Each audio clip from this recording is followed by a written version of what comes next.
अनेक भाषण करून प्रश्न सोडवलेले.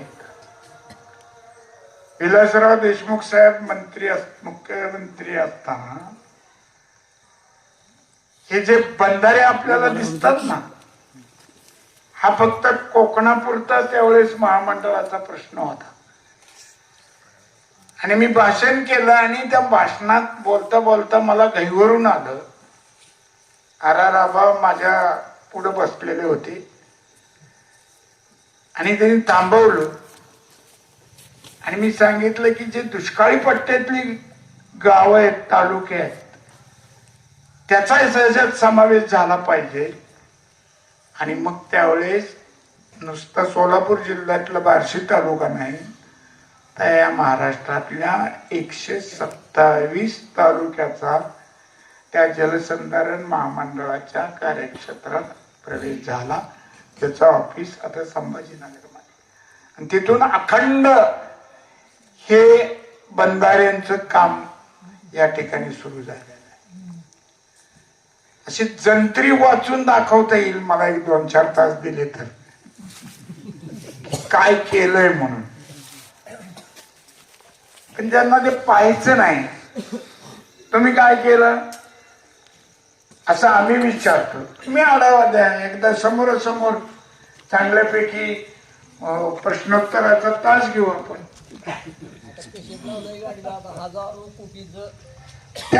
त्या विधानसभेच्या निवडणुकीच्या आधी 4,000 कोटीचे बोर्ड लावले होते.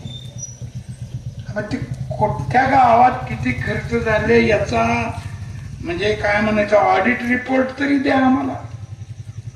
खरोखरी 4,000 कोटी आले असते तर रावणाची लंका सोन्याची, तसा बार्शी तालुका सोन्याचा झाला असता. कुठे काय नुसतं बोलणं सोपं आहे हो अण्णा. बोलायला काय मी बोलू शकतो,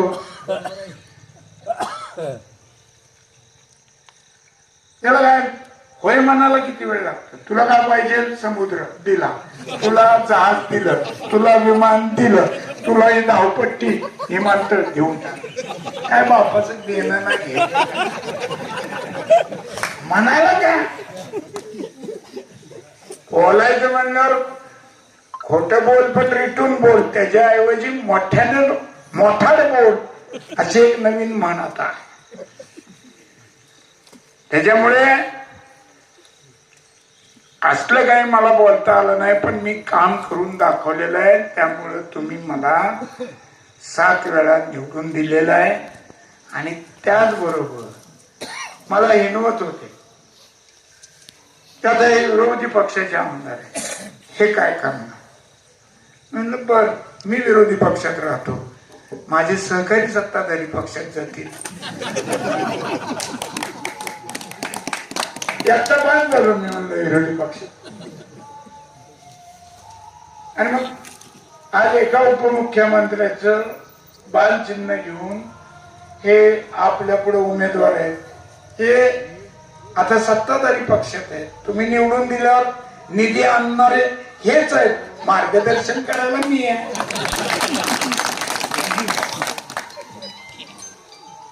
दुसरे उपमुख्यमंत्री जे आपल्यातनं गेले दादा, खरं म्हणजे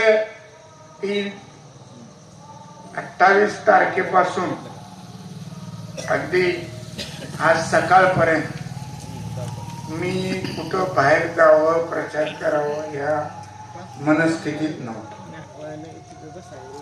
पण शेवटी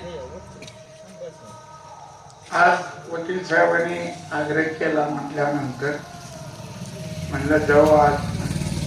त्यामुळे मी 22ला मंदिरात, आणि सभा म्हणलं तर ही माझी सप्ताहातली पहिली सभा. या मनस्थितीतनं मी आता बाहेर आले.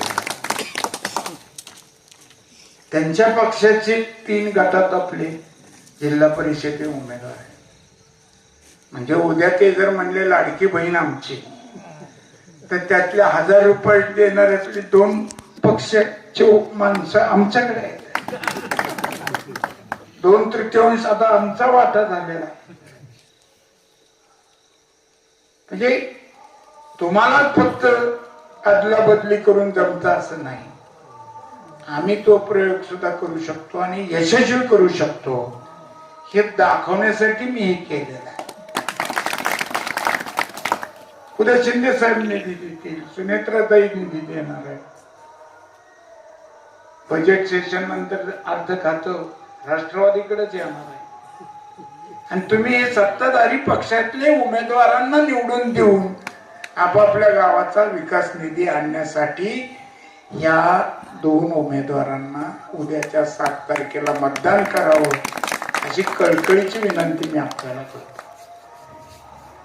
गाव सुज्ञ आहे, पूर्वीपासून आहे, आजही आहे आणि स्वाभिमान जागृत ठेवा जो आपल्याला छत्रपतींनी शिकवला तो स्वाभिमान या गावानं नेहमीच जागृत ठेवलेला आहे. याही निवडणुकीत जागृत ठेवतील आणि चंद्रसूर्य असेपर्यंत ज्या निवडणुका होतील त्यातही तुम्ही तो जागृत ठेवाल अशी अपेक्षा करतो आणि या दोन्ही उमेदवाराला चांगल्या बहुमताने आपल्या गावातून त्यांना भरघोस मतदान करून निवडून द्यावं अशी विनंती करून माझे 2 शब्द संपवतो.